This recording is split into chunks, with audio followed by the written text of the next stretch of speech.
제가 말씀드린 것처럼 우리가 어떤 중독의 죄에서 또 음행이나 돈에 대한 모든 관심의 죄에서 벗어날 수 있는 방법은 예수를 더 사랑하는 겁니다.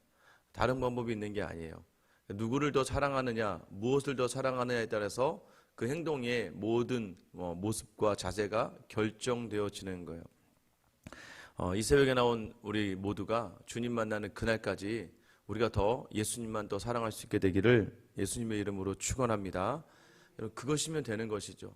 여러분 잘 생각해 보시면 돼요. 우리 가정을 더 내가 가정의 가장으로서, 남편으로서, 아내로서 내 가정을 잘 다스리고 가정을 잘 이끄는 방법은 가정의 주인 되신 하나님을 더 사랑하는 거예요.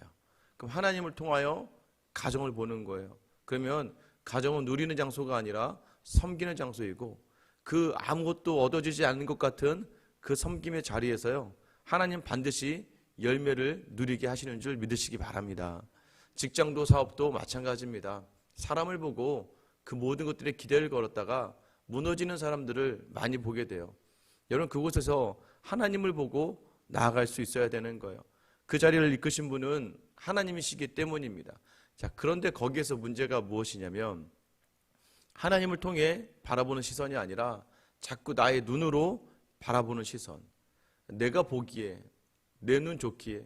그러니까 여러분, 창세기부터 시작해서 하와의 범죄의 시작은 보암직하고 먹음직하고 탐스럽고 아름다운 누구 기준입니까? 내 기준이죠. 내가 보기에 좋으니까, 내가 보기에 너무나 아름다우니까 자기 기준으로 모든 것을 보다가 결국은 에덴, 기쁨이라고 하는 곳에서 쫓겨나고 말잖아요.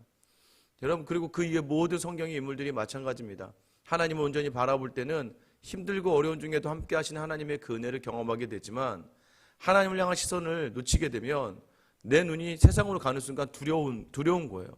무서운 거예요. 그리고 고독하고 외로운 거예요. 그러다 보니까 어떻게 됩니까? 세상의 것을 취해서 세상의 것으로 나를 채우려고 합니다. 그러다 보니까 점점 그 세상에 끌려가요. 끌려가면 어떻게 되는 줄 아세요? 끌려가다 결국엔 거기에 완전히 속감이어집니다. 풀어 나올래야 나올 수가 없는 거예요. 뭐 담배도 그런 거 아니겠어요? 술도 그런 것이고 도박도 그런 거예요. 성에 대한 유혹도 그런 것입니다. 모든 것이요, 한번 그 안에 들어가면 나오기가 굉장히 어려워요. 여러분, 그것을 자신하지 마십시오. 자신하지 마세요. 또 인생도 마찬가지입니다. 저와 같은 젊은 목회자들이 젊었을 때는요, 다들 최선을 다해서 교회를 개척하신 분들도 있고 또는 선교를 나가신 분들도 있어요. 그런데 지금 기라성 같은 목사님들, 때로는 미디어에 욕을 먹거나 때로는 교회가 문제가 있다고 하는 목사님들, 여러분, 그 시작은 전부 다 저보다 더 정말 최선을 다하고 열정을 다하고, 저는 확실합니다. 저보다 훨씬 더 했으면 더 했지 덜 하진 않으셨을 거예요.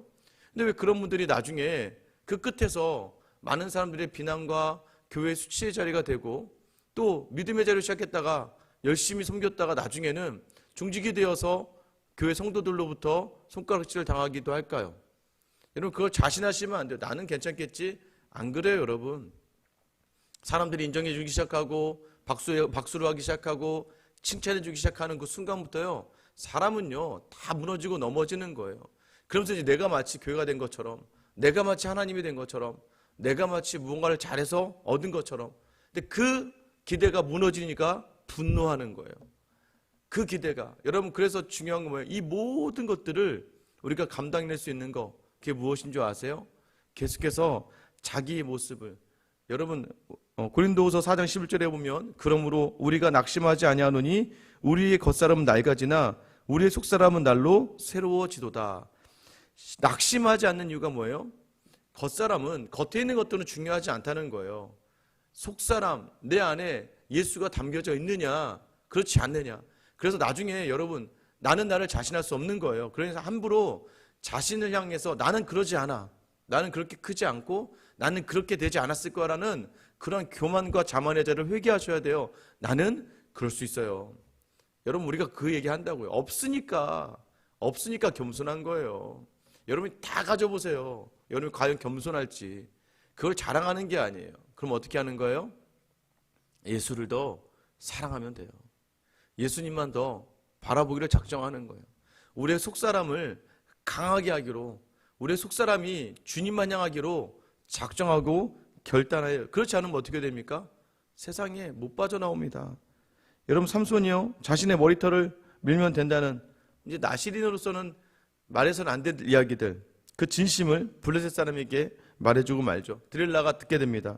그러자 18절에 드릴라가 삼손이 진심을 다 알려주므로, 그러더니 그 진심, 삼손의 진심을 어떻게 합니까? 블레셋 사람들에게 그 진심을 알려주었다는 거예요. 여러분, 무엇을 할 수 있어요?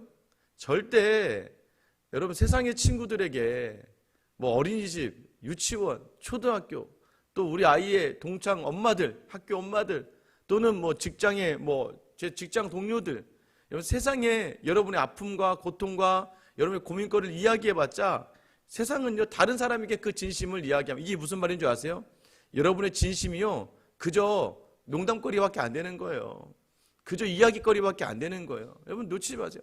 세상에 그런 이야기할 필요가 하나도 없습니다. 믿음이 없는 사람들에게 내 생각과 내 삶을 굳이 이야기할 필요가 없는 거예요. 여러분 세상에 우리의 진심을 내보이는 그 순간 세상은 그것을 약점으로 가지고요, 여러분 그거 아시죠? 되게 재밌습니다. 우리가요, 야 너만 알아, 뭐 너만 알겠냐, 다 압니다. 교회도 마찬가지예요. 여러분 교회도요 정말로 같이 기도하는 모임, 저 사람이 정말 기도하는 사람인지 아닌지를 확인하시고 얘기하셔야 돼요. 정말 기도하는 분이면 그 이야기를 할 때요, 그분이 기도하던 그 자리에 양심의 거리낌이라도 그 기도하는 자리에 있기 때문에 그를 위해서 기도하게 됩니다. 그런데 여러분 기도하지 않는, 그냥 겉으로 보기에는 괜찮은 것 같다 이야기하다가 나중에 어떻게 돼요? 너만 알아 이 얘기가 어떻게 해요?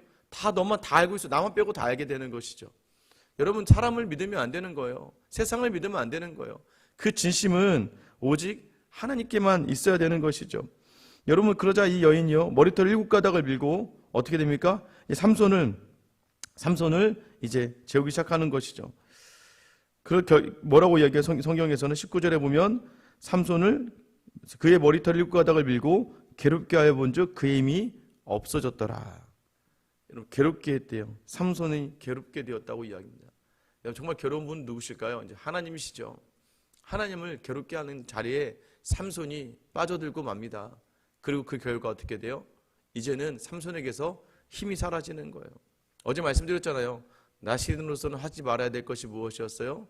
포도주를 마시면 안 되는데 매번 술을 탐했고, 죽은 것을 만지면 안 되는데 항상 죽은 것을 만졌고, 거리낌 없이 죽은 것을 만졌고, 이제는 뭐예요? 마지막 삭도를 머리에 대지 않는 것인데 그것마저 되어서 3번의 기회가 이 삼손으로부터 끝나버린 거예요. 그러자 하나님의 주신 그 힘이 삼손으로부터 없어졌다라고 이야기합니다.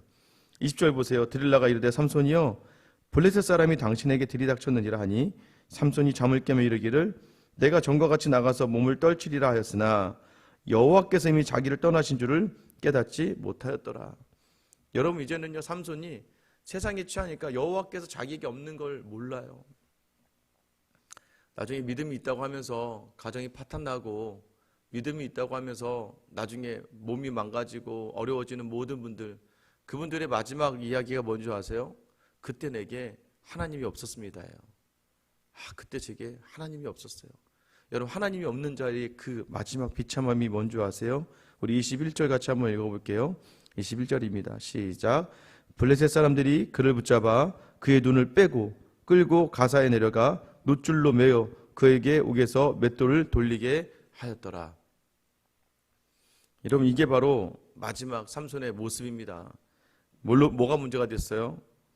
16장 1절에 시작할 때 삼손이 가사에 가서 거기서 한 기생을 보고, 자기 눈으로 보았던 모든 곳에서, 자기 눈으로 보아 좋게 행했던 모든 자리에서 결국 그 두 눈이 빠지고 마는 거예요.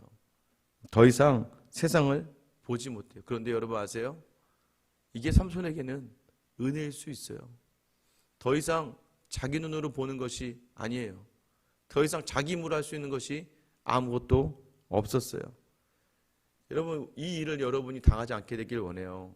이런 일 가운데 가지 않도록 두렵고 떨리는 마음으로 계속해서 나의 믿음의 자리, 신앙의 자리를 통해서 나의 삶의 자리, 내가 지금 내 눈으로 바라보고 있는가, 하나님을 통해서 바라보고 있는가, 여러분 인생을 한번 곱씹어 보세요. 하나님을 기준으로 선택했던 것들 중에 후회할 만한 일들이 있었습니까? 후회를 안 합니다. 왜 그런 줄 아세요? 우리 쉬운 얘기로 다 하나님 탓이거든요. 하나님 뜻대로 했던 자리는. 그러니까 하나님이 다 채워주시는 거예요.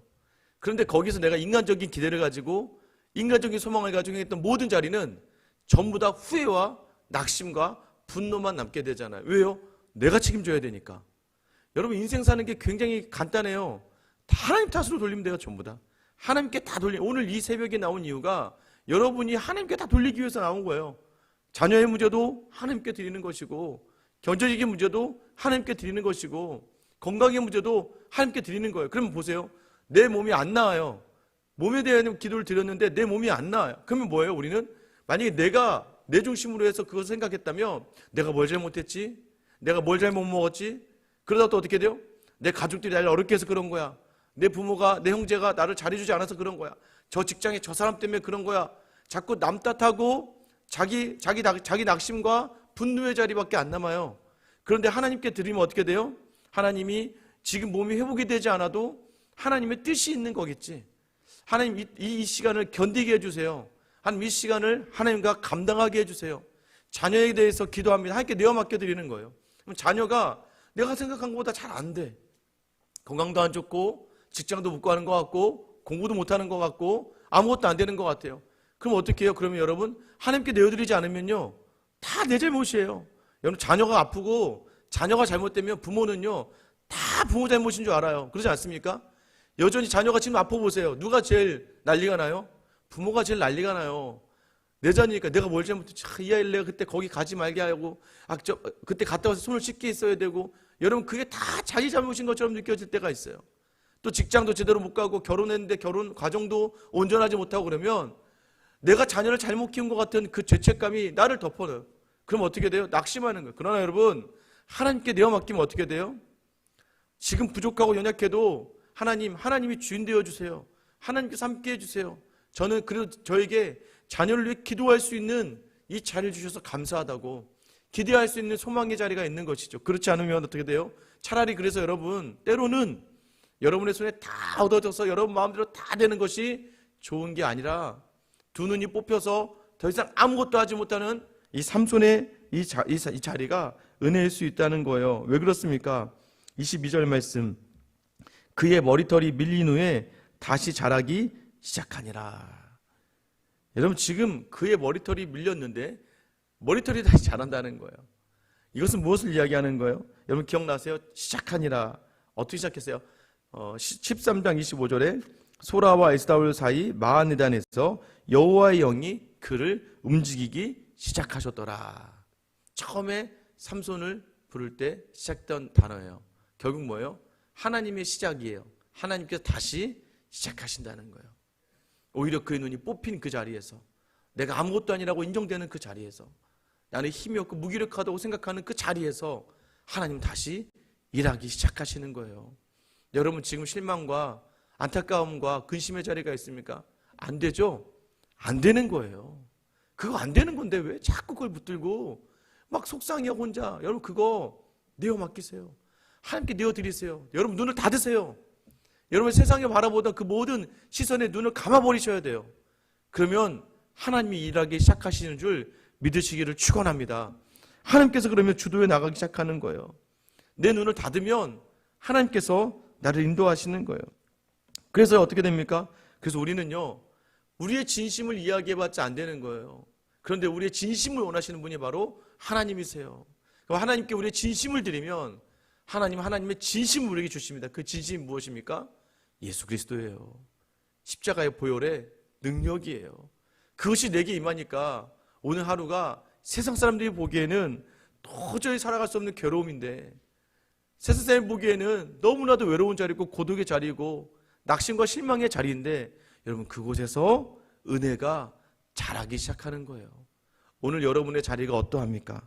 여러분 어떠함에도 상관없어요. 오늘 여러분의 눈을 닫기로 작정하면 하나님께 내어드리기로 작정하면 나의 진심을 기도하실 때 여러분 중언부언이 아니라 하나님 너무 힘들어 죽겠어요. 하나님 이거 언제까지예요? 하나님 저 너무 지칩니다. 하나님 답이 나오지 않아요. 나의 진심을 드리세요. 그럼 하나님께서 반드시 여러분에게 이 진심을 주실 거예요.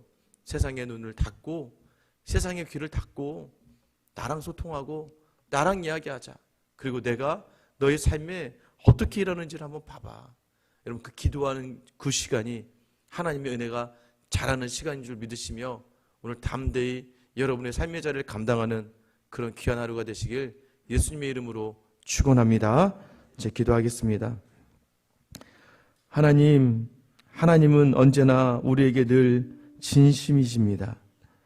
그런데 하나님, 우리는 늘 하나님을 향하여 바라보다가 이내 세상을 향하여 눈을 돌리고 마는 미련하고 연약한 인간입니다. 하나님 또 오늘 말씀을 통해서 우리에게 말씀하십니다. 네 마음을 내게 좀 줘라. 네 상한 마음과 네 지친 마음과 네 괴롭고 외로운 마음을 나에게 줘라.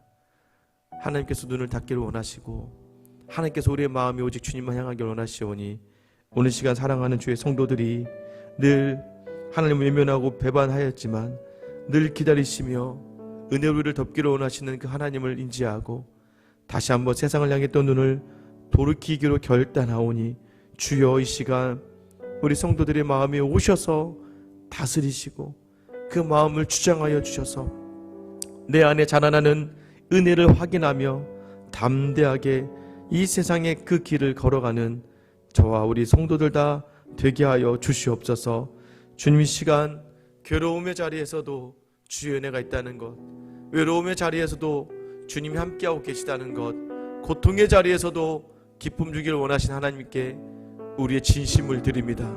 주여, 받으시고 하나님의 마음을 주시옵소서.